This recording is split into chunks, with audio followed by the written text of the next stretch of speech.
El Instituto Catalán de Oncología, como centro integral del cáncer, apuesta por priorizar la investigación clínica en fases iniciales.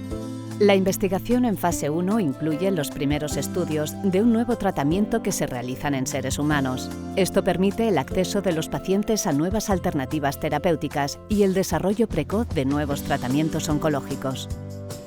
Los nuevos estudios pretenden demostrar la seguridad del fármaco, orientar su administración para estudios posteriores y conocer los primeros datos referentes a eficacia.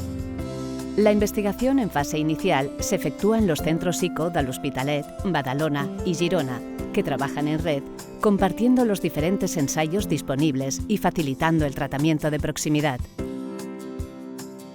La investigación en fase 1 del ICO se desarrolla en unas instalaciones de más de 1.000 metros cuadrados, distribuidas entre los 3 centros, con amplios espacios que permiten un mayor confort para los pacientes y sus familiares. En el ICO, para realizar el trabajo relacionado con los ensayos clínicos, trabajan unos 15 investigadores, 10 enfermeras y unas 20 personas dedicadas a coordinación y administración. El Instituto Catalán de Oncología es un centro de referencia en ensayos clínicos.